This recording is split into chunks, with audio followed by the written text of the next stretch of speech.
Quelques temps de cela, je me trouvais à l'île sur la Sorgue, vous devez connaître un petit peu cet endroit.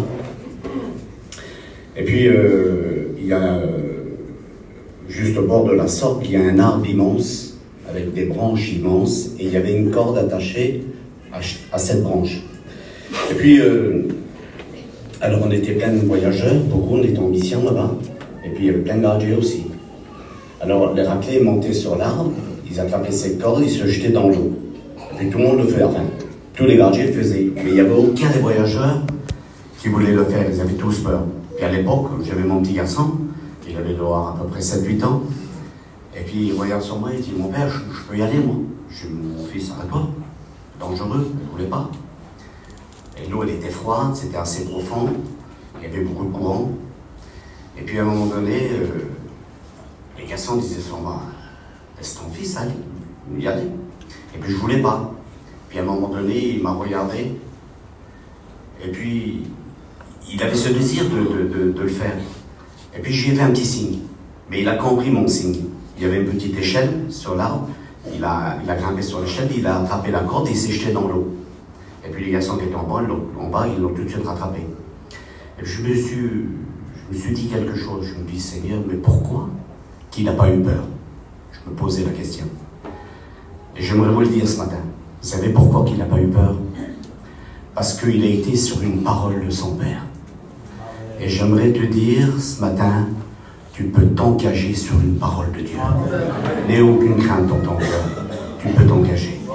Alors au Seigneur, voilà. J'aimerais lire le texte de la parole du Seigneur. Alors, certainement, les serviteurs de Dieu vont comprendre cette écriture, même certains chrétiens.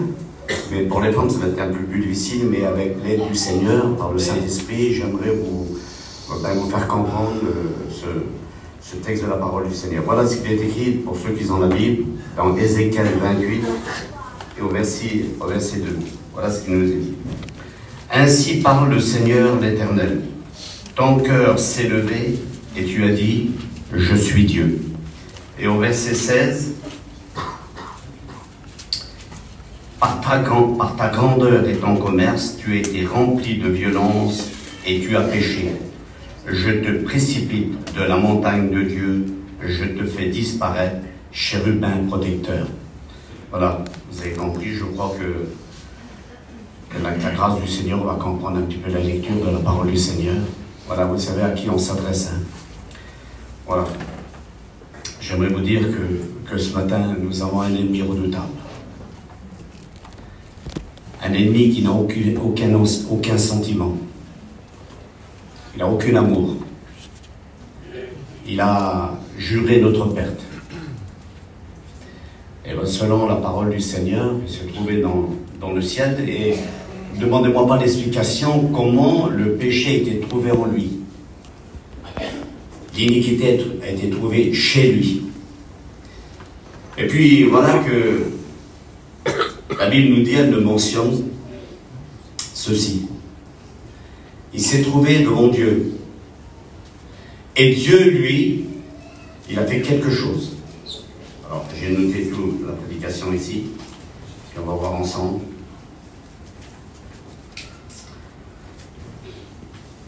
Il s'est trouvé devant Dieu, et la Bible nous dit qu'il a été précipité en bas. C'est-à-dire, selon l'apôtre Pierre, chapitre 2, verset 4, il dit que Dieu n'a pas épargné les anges qui ont péché, mais qu'il les a épargnés. C'est-à-dire qu'il les a précipités dans les ténèbres du dehors. Et lui, le désir qu'il avait, c'était de prendre la place de Dieu. C'est-à-dire assis sur le trône de Dieu. Parce qu'il va dire, je siégerai sur le trône de Dieu. Je serai égal à Dieu. C'était son désir, lui. Mais voilà que dans le livre de l'Apocalypse, au chapitre 3, verset 21, à celui qui vaincra, et vous avez compris que celui qui vaincra, c'est l'Église. Et il le dit comme ça, à celui qui vaincra, je le ferai asseoir sur mon trône. Et lui, il a vu que c'est l'Église maintenant qui lui prend la place, parce qu'il a toujours désiré de prendre la place de Dieu, d'être sur le trône de Dieu. Mais voilà que l'Église lui a pris la place. Alors une jalousie s'est entrée dans son cœur, s'est emparée dans son cœur. En voulant dire par là, eh bien, s'ils ont pris ma place, je vais leur faire voir que ce qu'ils vont subir maintenant avec moi. Et c'est Payan qui disait ça. Satan nous fait la guerre, mais nous sommes entrés en guerre avec lui. On va lui faire la guerre aussi. J'aimerais vous dire que nous sommes une armée de Dieu. Et l'armée de Dieu le combat. Amen. La Bible a dit, résistez-lui avec une ferme foi. Et il sera loin de vous. Mais il faut résister à l'ennemi. Alors, quand il a été précipité du ciel, croyez-moi qu'il avait la plus belle place. Imaginez-vous, il a arrivé à entraîner tous les anges avec lui. Les anges déchus, il les entraîne avec lui. Si vous posez la question à des gardiens dans la rue, monsieur ou mesdames, monsieur, vous serez capable d'aller au paradis et rester au paradis. C'est leur désir, c'est le désir de tout le monde maintenant, d'être au paradis. Mais lui, il est arrivé à les convaincre de les faire partir du ciel. Il a été audacieux de parler avec les anges. Et croyez-moi qu'il n'a pas peur de parler avec nous. Parce que dans le livre de Job, au chapitre 1, verset 7, il s'est adressé à Dieu, en personne, lui-même, à Dieu. Et il lui a dit, as-tu remarqué mon serviteur Job? Il n'y a personne comme lui. Donc, c'est-à-dire que le diable n'a pas peur de nous. Ce qu'il a peur, c'est celui qui vit dans notre cœur. Et celui qui vit dans notre cœur, il s'appelle Jésus, le Fils de Dieu. Alors, le combat, c'est pas facile. Il y a un combat et de ne pas nous tromper d'ennemis. Un jour, les 70 disciples viennent vers Jésus et disent, Maître, les démons même nous sont soumis. Alors, quand je dis ça, j'ai vu la réponse. Mais j'ai dit, Seigneur, mais la réponse, elle ne cadre pas. Jésus donne la réponse aux disciples. Eux, ils disent, Seigneur, les démons même nous ont soumis. Et Jésus, il dit, j'ai vu Satan tomber comme un éclair. Je disais, mais ça rime pas. Et après, j'ai calculé ce que ça veut dire. Je l'ai entendu. En voulant dire par là, je vais le dire en marlou, je ne sais pas le dire en français, vous charabez, comment on dit, vous crânez. Vous crânez parce que les démons, ils vous ont soumis. Il a dit, écoutez, il dit, quand il a tombé, lui, j'étais là, moi. Jésus veut dire par là, j'étais là quand il a tombé. Et il a tombé à cause de son orgueil. Alors réjouissez-vous plutôt que votre nom soit inscrit dans le livre de vie. Il y en a qui se prétendent, pardonnez-moi Seigneur, c'est pas dans cette église, je n'ai pas le droit de faire, je n'ai pas le droit de juger, vous comprenez? Mais peut-être la pointe d'orgueil qu'il y a dans notre cœur, elle peut nous faire aller très loin. Elle peut nous éloigner de Dieu. De ne pas nous vanter de dire que nous avons fait ceci ou cela. Si nous le faisons, c'est encore grâce à Dieu. C'était une forme de prière, c'était un nombre de communion, un nombre de lecture, un nombre de jeûne. C'est parce que Dieu t'a donné le vouloir et le faire. Parce que selon notre chair à nous, eh bien c'est difficile.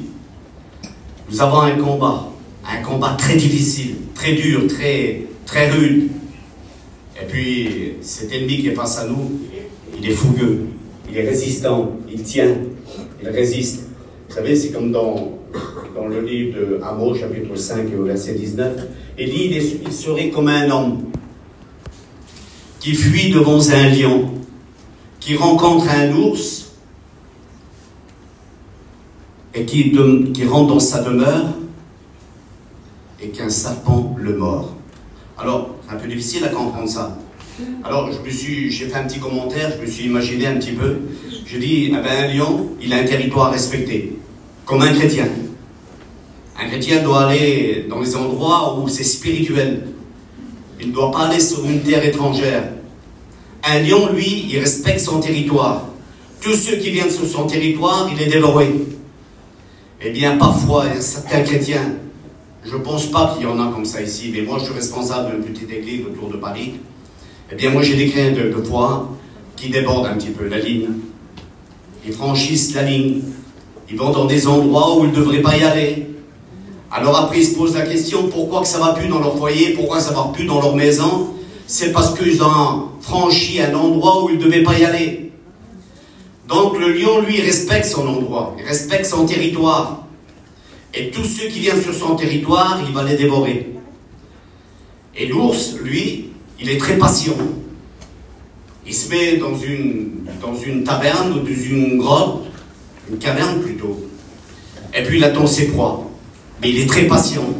Et dans le livre de Nombres, chapitre 2, verset 4, il dit que Moïse était fort patient. Est-ce que vous êtes patient comme cet homme? Est-ce que nous avons cette patience? Elle ne nous fait pas défaut, nous crois, cette patience, ce manque de patience. Moi, je le dis la vérité, je ne le cache pas devant Dieu et je ne dévoile pas un secret. Il manque beaucoup de patience. Surtout quand je conduis, je ne supporte pas un feu rouge. Pardonnez-moi, pourtant c'est notre sécurité. Je ne supporte pas les feux rouges, je suis capable de les griller. Parce qu'il manque de patience. Et vous avez vu, deux fois, on l'a souvent remarqué, quand on part en mission, on rentre dans les magasins, puis on va prendre nos commissions, nos courses, et puis on arrive à la caisse parfois. Et puis à la caisse, il y avait un toujours de l'attente. Alors on voudrait... Maintenant, il n'y a plus de problème, mais j'ai une carte handicapée, moi. Alors ça fait que je peux passer pour tout le monde. Et deux fois, on arrive devant cette caisse. Et puis au moment où on doit passer, maintenant, aujourd'hui, ça ne se fait plus. Mais avant, ils changeaient le petit rouleau de papier, je ne sais pas si vous vous souvenez. Alors moi, souvent, quand je passais à la caisse, quand ça venait à mon tour, Atakaji à se lever, je dis, madame, vous faites quoi? Eh bien, je change le rouleau de papier, monsieur. Mais juste au moment où je passe moi, alors je vais m'énerver. Vous comprenez? Et ça, c'est un manque de patience. Eh bien, l'ours, il est comme ça, il attend ses proies. Et croyez-moi que Satan attend ses proies. Il vous attend dehors, hein. Je vous le dis au nom du Seigneur, il vous attend dehors. Il a juré notre perte. Et croyez-moi que s'il le fait, lui, il va tout faire. Il va tout faire ce qu'il a en lui-même. Et le serpent, eh bien, cet homme, après avoir effacé le serpent et l'ours, il saute dans sa maison, il rentre dans sa maison, il croit qu'il est en sécurité. En voulant dire, je ferme ma porte, et là, il n'y a plus de danger. Mais la Bible nous dit qu'il met la main sur la muraille et qu'un serpent le mord. Mes frères et sœurs, je vous en supplie au nom du Seigneur, je ne veux pas parler de péché, mais parfois il y a des petites choses qui déplaisent à Dieu. Et bien souvent, on les pratique, on le montre toujours, on les met en évidence, on n'arrive pas à s'en défaire. Pourquoi? Il y a quelque chose qui ne va pas, il y a une anomalie, il y a quelque chose qui ne nous correspond pas. On est chez nous, on est en sécurité. Et ça semble bizarre même que ce serpent ait été placé dans le mur et qu'on ne l'a pas vu parce qu'il a pris forme. Eh bien, deux fois, il y a des petites choses, quand on prit forme chez nous, on ne s'en aperçoit pas parce qu'on a trop l'habitude de le faire. Eh bien, des petits détails cachés le plus profond en nous-mêmes, Dieu le connaît. Tu ne peux rien lui cacher. Il connaît ta vie. Vous savez, Josué, quand il a dit, vous ferez 7 tours des murailles de Jéricho, elle s'est écroulée, la ville. Mais juste avant, il y a un homme qui dit, il y avait une sentence sur la ville de Jéricho. Et puis cet homme a dit, le premier qui reconstruira les murs de Jéricho, il en saura la mort de son premier-né dès qu'il mettra les fondements de la porte. Alors personne va essayer de reconstruire les murs de Jéricho parce qu'ils ont peur. Il y a une voix qui s'est fait retentir dans leur cœur. Alors ils ont peur de la sentence. Et l'histoire nous dit que ça va durer jusqu'à 500 ans. Et personne ne veut reconstruire les murs de Jéricho. Pourquoi? Parce qu'ils ont peur. Mais il y a un homme un peu plus intelligent que les autres, il paraît peut-être un peu plus intelligent que les autres. Il va dire, moi je vais reconstruire les murs de Jéricho. Et dès qu'il va mettre les fondements de la porte, il y a un homme qui vient vers lui et dit, le premier-né de tes fils est mort. Il avait oublié le message de Jésus. Il avait oublié que Dieu avait parlé. Il croit que Dieu avait oublié, lui. J'aimerais te dire que peut-être toi tu crois dans ton cœur qu'il a oublié peut-être les petits détails qui déplaisent à Dieu. Mais Dieu ne les a pas oubliés. Alors c'est à toi maintenant. C'est à toi de te mettre devant lui. Et lui dire, Seigneur, il y a des choses qui ne te déplaisent pas dans mon cœur. Vous savez, des fois, il y en a qui disent leur prière, ils disent, Seigneur, montre-moi ce qui ne va pas. Mais comment tu ne sais pas alors ce qui ne va pas? Je le sais très bien, moi. S'il y a des choses qui ne vont pas dans mon cœur, quand je fais le mal, je le sais, l'apôtre Saint Paul disait, Il savait très bien quand il faisait le mal. Alors, par contre, tu reconnais bien les choses bien que tu fais, mais le mal, tu ne le reconnais pas. Eh bien, je te le dis au nom du Seigneur, au nom de Jésus, il faut que tu parles devant le Seigneur. En disant, Seigneur, il y a des choses, des pratiques que je fais, puis que ça ne va pas, ça ne correspond pas, dans mon entourage, dans ma vie spirituelle. Seigneur, mais ça ne va pas. Eh bien, il y a des choses qui sont cachées, même au plus profond de notre poche. Dieu est capable de le faire ressortir. Vous savez, l'apôtre Saint Pierre, quand il a péché, il devait passer un péage, et puis il devait payer une tribut. Et Jésus le regarde, en voulant dire que Paul va dire, j'ai tout laissé pour toi, j'ai tout abandonné, les filets, le bateau, tout, j'ai laissé. Mais Jésus le regarde et il dit, Pierre, retire l'hameçon qui est dans ta poche. Il y avait un petit hameçon qui était encore dans sa poche. C'est-à-dire qu'il y avait encore une petite pratique qu'il aimait encore. Les choses, vous savez, l'apôtre Paul dit, chacun est attiré par sa propre convoitise. On est chacun attiré. Moi, je ne suis pas attiré par la drogue, parce que je ne me suis jamais drogué de ma vie. Je ne suis pas attiré par la cigarette, je ne suis pas attiré par l'alcool, ça ne m'intéresse pas, ça ne me plaît pas. Mais il y a des petites choses, parfois, dans le monde qui pourraient m'attirer. Et c'est ça mon combat, moi. Alors l'ennemi vient, lui, puis il montre ça comme une belle fleur, quelque chose de très beau. De toute façon, il ne viendra jamais, lui, avec 2 cornes, avec une fourche. Il ne se montrera pas comme ça, l'ennemi. Hein. Il te montrera toujours les plus belles choses. Hein. C'est comme ça qu'il essaye de convaincre. Et lui, il essaye de persuader le monde entier qu'il n'existe pas. Et puis justement, tu sais, quelque chose qui me vient à l'esprit. Un jour, je me trouvais dans la région parisienne, et puis je devais aller travailler le matin. Et quand je suis parti travailler, il y a une voix qui s'est fait ressentir dans mon cœur, et cette voix, elle disait, Dieu n'existe pas. Alors j'ai dit, Seigneur, quelles les pensées néfastes que j'ai, négatives. Et puis ça a recommencé. Et ça a duré toute la matinée. J'ai dit, Seigneur, qu'est-ce que c'est de ces pensées-là? Ça me faisait mal. Et puis ça a duré jusqu'à midi. Puis je suis rentré chez moi. Puis j'ai pas voulu manger. Ça me faisait du mal. Dieu n'existe pas. Dieu n'existe pas. Tout ce que tu fais, c'est inutile. C'est en vain. Tu crois que tu es un serviteur de Dieu? Et puis voilà. Il me jugeait comme ça. Et à un moment donné, ça devenait énervant, ça devenait dur. Et puis dans l'après-midi, j'ai été chercher ma carte verte, l'assurance. Et quand je suis rentré dedans, j'ai dit, monsieur, j'ai récupéré ma carte verte, oui. Il dit, voilà. Il y avait l'ordinateur en face de moi. J'ai dit, Seigneur, je t'en supplie, toute la matinée, j'ai dit, parle-moi. J'ai pris la Bible, j'ai regardé, pas de réponse. Et toujours ce mot, Dieu n'existe pas. Et puis à un moment donné, j'ai regardé sur l'ordinateur. Et puis je voyais des lettres dans... C'était tout déformé, dans le désordre. Et puis il y en a un nom qui, on dirait que ça allait s'inscrire. Et puis à un moment donné, je regardais. Et puis toutes les lettres ont tombé comme dans un précipice, dans le profond. Dans une profondeur, mais à un moment donné, qu'on ne voyait plus les lettres. Puis à un moment donné, je disais, Seigneur, je t'en supplie, j'en peux plus. J'étais fatigué. Qui me disait toujours, Dieu n'existe pas. Puis à un moment donné, les lettres ont commencé à ressortir. Il y a un nom qui s'est inscrit. Et ça l'émut, ça montait, mais ça venait de très loin. Et ça montait, je ne voyais pas bien l'écriture. Mais à un moment donné, ça s'est mis tout au début de l'écran. Et c'était marqué dessus, Dieu existe. Alors je me suis dit, Seigneur, mais qu'est-ce qui se passe? Alors je croyais que je venais fou. Je dis, c'est pas possible. Alors je regarde sur le radio, je dis, monsieur, vous pouvez me dire qu'est-ce qui est marqué sur l'ordinateur là? Il dit, comment vous ne savez pas lire? Et puis franchement, je lis assez bien, j'étais à l'école là, c'est tard. J'ai dit, monsieur, je préfère que vous le disiez vous.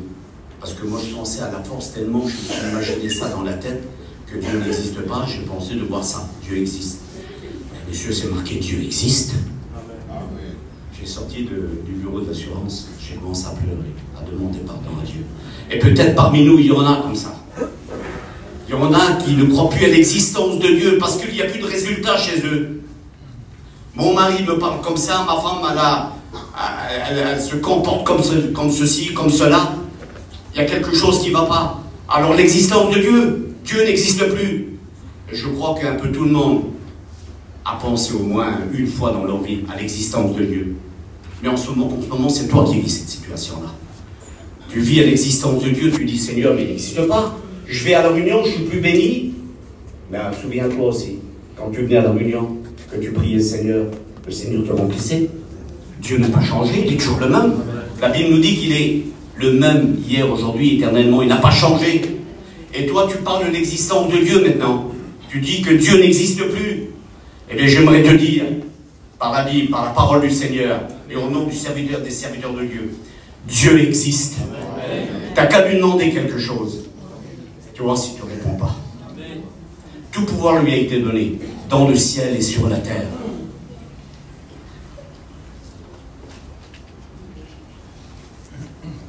Alors, vous savez que le diable est capable de nous faire imaginer. J'ai rappelé ça à l'église mercredi au plan de grâce. C'est un illusionniste. Il est capable de nous faire imaginer des choses qui n'existent pas. Regardez. Dans le psaume 91, verset 13, il dit « Tu marcheras sur le serpent, sur le lionceau, et tu fouleras aux pieds le dragon. » Alors, je ne sais pas, les frères, moi, vous allez me répondre, je ne sais pas. Mais est-ce que vous avez déjà vu un dragon? Ça ne veut pas qu'ils me disent tous oui, quoi. Un dragon, ça n'existe pas, on ne sait pas, on ne sait pas, on n'a jamais vu un dragon. Eh bien, vous savez qu'est-ce que c'est l'image du dragon? C'est de l'imagination. Il nous fait croire des choses qui n'existent pas. Il te fait croire en son nom des choses qui n'existent pas à toi. Un jour, j'étais encore dans la région parisienne, et puis je devais partir ici. Je devais venir ici, avec les frères en mission. Et moi, j'ai une maladie qu'on appelle la goutte. Alors, je ne sais pas, il y en a peut-être pour dire, mais c'est un ivrogne, monsieur, là. En principe, on attrape de la goutte tellement qu'on boit. Et on l'attrape aussi pour le manger. Et moi, bon, je ne veux pas me justifier, mais c'est à cause du manger. Alors, le genou, il gonfle, le pied, il gonfle, les mains, ils gonflent, c'est incroyable.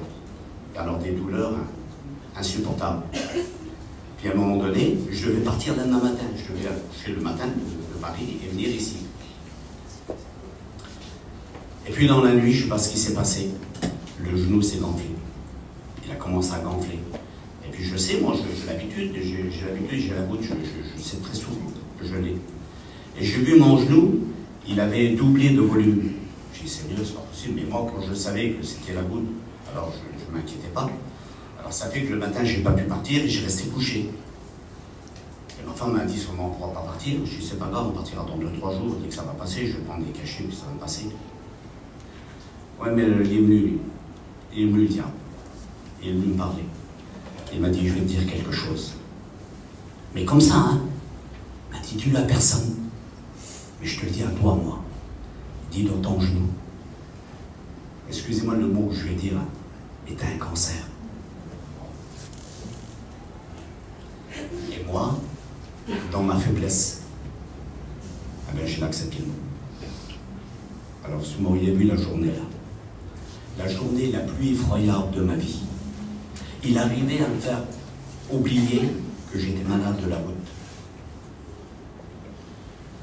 Et puis un serviteur de Dieu, un missionnaire, vous devez le connaître ici,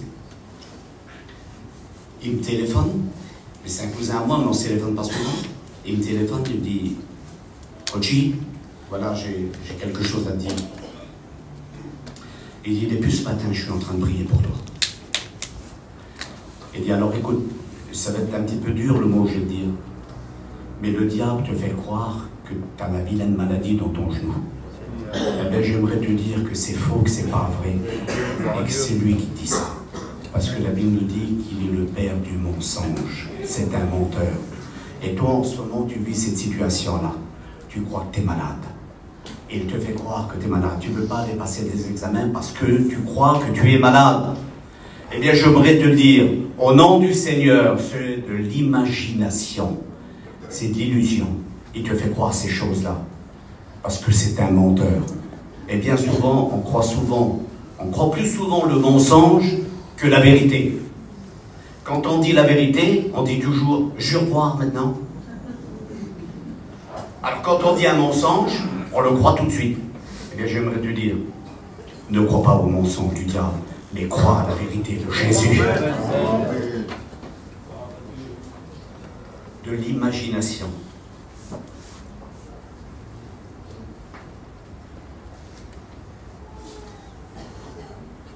Regardez dans Éphésiens chapitre 6 au verset 12, il dit comme ça: vous n'avez pas à lutter contre la chair et le sang, mais contre les dominations, contre le prince de l'air. C'est-à-dire qu'on se trompe souvent d'ennemis, loin. Des fois je combats ma femme, moi. Mais Seigneur, j'ai un ennemi assez redoutable quand même, qui me fait la guerre constamment. Alors je combats les serviteurs de Dieu, je combats les chrétiens, je combats les chrétiennes, je combats les membres de l'église, alors que j'ai un ennemi constamment. Joanito disait ça. J'ai posé la question une fois à Joanito. J'ai dit: Joanito, c'est vrai qu'il y a un démon constamment dans notre oreille qui est en train de nous parler, qui est en train de nous décourager? Il dit: mon fils d'amour, il n'y a pas qu'un démon, il y en a des millions et des millions autour de nos têtes, et puis il essaye de nous mettre de toutes sortes de mauvaises pensées. Et c'est ça notre combat, nous. J'aimerais te dire que ne combats pas ton frère, ne combats pas ta sœur, même si elle a dit quelque chose qui t'a froissé un petit peu, c'est pas grave. On est capable de pardonner quand même. On est assez spirituel pour pardonner. Si nous ne sommes pas capables de pardonner, alors comment on va faire? On va combattre, on va résister. Comment c'est dur parfois. C'est dur de ne pas pardonner. Dès qu'on nous a dit quelque chose, alors on se met dans un coin, et puis on ne veut même plus parler avec personne. Alors la réunion, elle passe à chacun.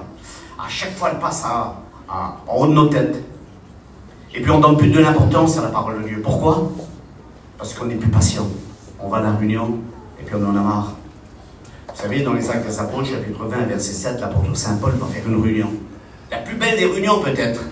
Moi, j'aurais été là, moi, je l'aurais peut-être pris en photo.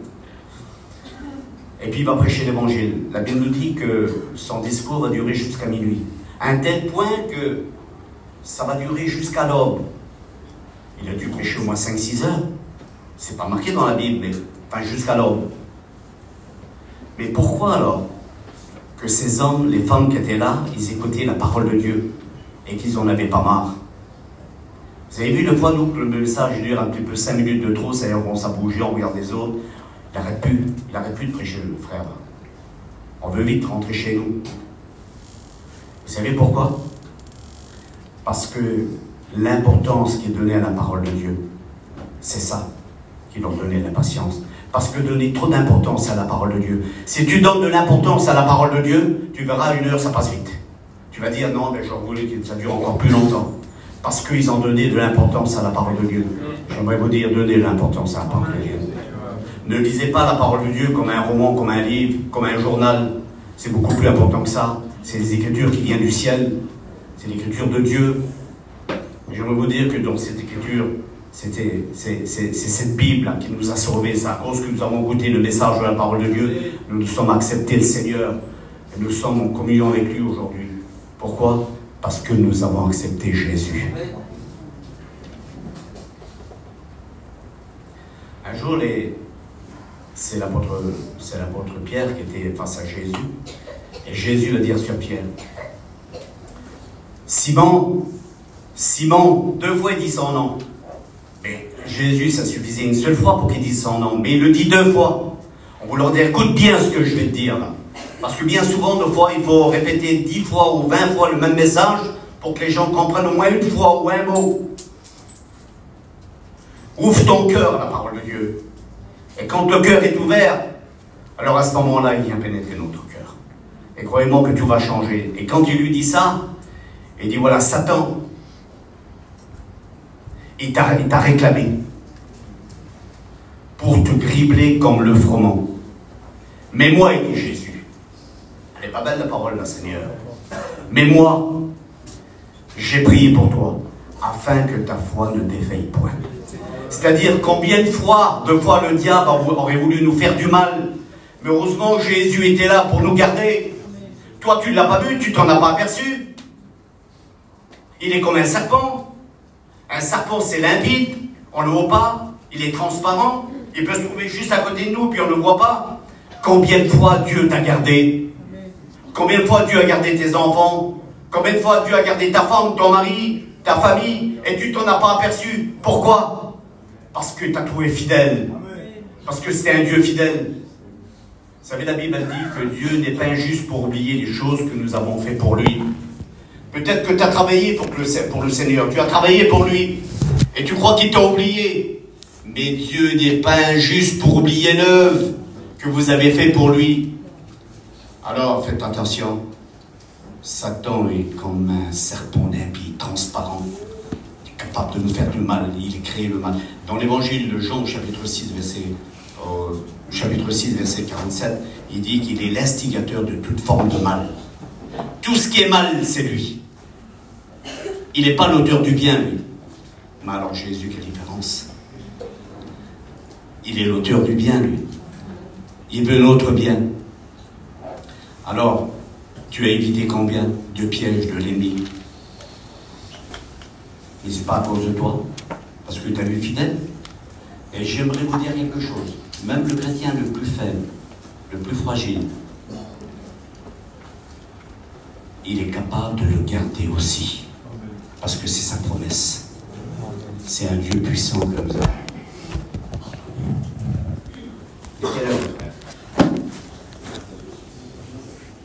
Bon, je vais arrêter. Donc, pour quelques minutes, ils vont...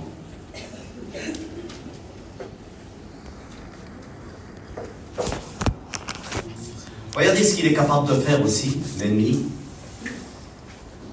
Quand je prêche, j'explique beaucoup d'expériences. Je me trouvais à Bruxelles. Je ne sais pas si vous connaissez, c'est en Belgique. Bon, c'est ridicule ce que je dis, mais bon, la Belgique. Et puis, à l'époque, je chinais les métaux. Et puis, j'étais voir un client, puis j'ai acheté des métaux, puis juste à côté, il y avait le récupérateur de métaux. Donc, j'ai vendu ma marchandise. Et la garagière, elle m'a donné une enveloppe avec les sous dedans, puis la facture. Je l'ai mis dans ma poche et je suis parti. Je n'ai pas regardé combien qu'elle m'avait donné. Et j'ai fait à peu près 200-300 mètres. Et puis je me suis dit en moi-même, je ne vais même pas regarder combien elle m'a donné la garagière. Et puis j'ai ouvert l'enveloppe et j'ai sorti juste la facture. Et quand j'ai sorti la facture, elle m'avait donné plusieurs centaines d'euros en trop. Et j'ai vu sur la facture livraison de cuivre. Mais moi, je n'avais pas porté du cuivre, c'était de l'aluminium que j'avais donné.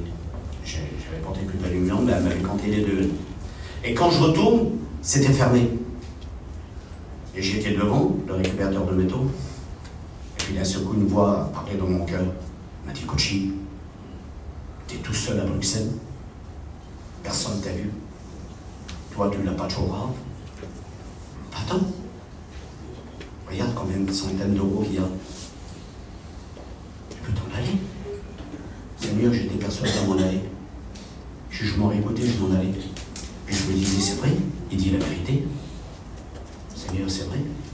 Regarde, tu es tout seul ici à Bruxelles. Personne ne te voit, personne ne t'a vu. Attendons. Et puis à un moment donné, l'Esprit du Seigneur m'a parlé.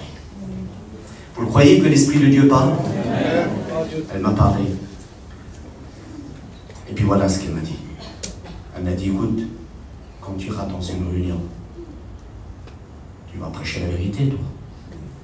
Tu vas prêcher contre le vol, contre la triche, contre toutes ces choses-là. Mais en ce moment, c'est toi qui peux le faire, là. Alors fais bien attention à ce que tu fais. Seigneur, j'ai retourné tout de suite, j'ai attendu. J'ai dit, j'ai dit, madame, vous m'avez donné beaucoup trop d'argent. J'ai dit, venez voir. Regarde, mais qu'est-ce qui s'est passé? J'ai dit, madame, tenez, écoutez. Je n'ai même pas voulu dire que j'étais serviteur de Dieu, j'ai juste dit comme ça. J'ai dit, madame, je suis un chrétien, je suis un enfant de Dieu. Et ça ne m'appartient pas. Je redonne ce que vous donnez. Il y a souvent, des fois, quand on est seul, on se permet de faire des choses et qui n'est pas la gloire de Dieu. Vous savez, c'est souvent quand on est seul, il n'y a personne pour nous reprendre. C'est ça. Personne pour nous reprendre. Et puis après, il y a ces petites pointes d'orgueil dans notre cœur là, qui ne nous permet pas de partir. Ou alors de partir, ça dépend. Regardez, un jour, les disciples viennent vers Jésus. Non, ce n'est pas les disciples. Ah, il m'échappe. Bon, ça me reviendra après. Alors, moi, je vais terminer par une petite expérience encore, puis on va fermer la Bible et on va prier le Seigneur. J'étais à l'école publique. Et puis, quand avant de rentrer dans le cours, dès que je m'assois, le Seigneur il joue pas avec moi, mais comme si il m'avertit que quelqu'un va me faire du mal. Parce que quelqu'un, moi je croyais que c'était un étudiant, mais je disais, pas un étudiant quand même, il ne peut pas faire ça. Et non, mais je me suis trompé, c'est encore l'ennemi. Et lui vraiment, il m'a dit, regarde, t'es à l'école publique et t'es perdu, t'es même pas sauvé. Il joue de mon salut. Je dis, Seigneur, c'est pas possible que c'est dur comme ça. Il dit, alors tu sais ce que tu vas faire demain matin? Tu vas remballer tes affaires et tu vas dire à ta femme que tu t'en vas. Parce que c'est inutile que tu es là. Tu es perdu quand même, tu vas en enfer, tu n'es pas sauvé. Alors j'ai demandé quelque chose à Dieu. La Bible nous dit qu'on pouvait demander des choses à Dieu. Ça me touche quand je dis ça. Et puis j'ai dit, Seigneur, voilà, je vais te demander quelque chose. J'ai dit, voilà, toi la petite lucarne là-bas. J'aimerais qu'avant 4 heures d'après-midi, avant la fin des cours, je voudrais qu'une colombe se pose là-bas. Et ça, c'est le signe de mon salut. J'ai demandé quelque chose un peu insolite. Et puis voilà, 10 heures, pas de colombe. Midi, pas de colombe. 2 heures d'après-midi, pas de colombe. 3 heures, 4. À 4 heures moins 5, je regardais toujours. J'avais passé complètement à côté du cours. Et à l'époque, Jimmy faisait le cours sur le sang et le nom de Jésus. Donc ça ne correspondait pas avec une colombe. Et puis à un moment donné, je regardais toujours là-bas. Alors je me suis dit en moi-même, c'est comme ça, là. Je suis perdu, là. Je vais en enfer. Je ne suis pas sauvé. Et puis à un moment donné, Jimmy se lève, et puis on sait, nous les étudiants qui ont été à l'école publique, quand il se lève, l'enseignant, quand il sort dehors, il ne rentre plus lui, c'est fini. Les étudiants le suivent derrière. Et il sort, les étudiants le suivent. Et puis il était 4 h moins 2. J'ai dit, Seigneur, c'est pas possible. C'est vrai alors que je suis perdu. Bon, demain, je vais approcher, puis je m'en vais. Et puis là, ce coup, il dit, Jimmy, on rentrait encore dans le cours. Il rentre dedans, lui aussi. Et puis il dit, voilà, je vais vous dire une chose. N'oubliez pas. Écoutez-moi bien, il dit, n'oubliez pas que la colombe est le symbole du salut. Il donne la réponse, même pas visible, mais par écriture presque. Mais à un moment donné, le diable, il insiste, lui. Et il dit sur moi, tu sais très bien que la colombe, c'est pas le salut. La colombe, c'est le Saint-Esprit. Je dis, Seigneur, c'est vrai. Je dis, c'est pas possible. Comme ça, je me fais rouler. Comme ça, je me fais rouler. Je sors dehors. Je cours derrière Jimmy. Je dis, Jimmy, j'explique ma petite expérience, là. Et il dit, mon fils, tu sais bien que celui qui est rempli d'esprit, qui est né de l'esprit, c'est un sauvé. Alors là, j'étais marronnier, je me suis dit en moi-même, je dis, Seigneur, que c'est vrai, alors. C'est comme ça, là. Vous voyez, peut-être que ce matin, il y en a parmi nous, ils croient qu'ils sont perdus. Ils croient qu'ils ne sont pas sauvés. Ils s'imaginent plein de choses. Mais je le dis au nom du Seigneur. Je voudrais vraiment vous transmettre un mot de Jésus. Toi qui doutes sur ton salut, j'aimerais te dire que tu es un sauvé, que tu es une sauvée. Et n'aie pas peur. Il n'y a que le péché qui nous envoie en enfer. C'est le péché qui nous prive de la grâce du Seigneur. Alors j'aimerais qu'on puisse prier le Seigneur.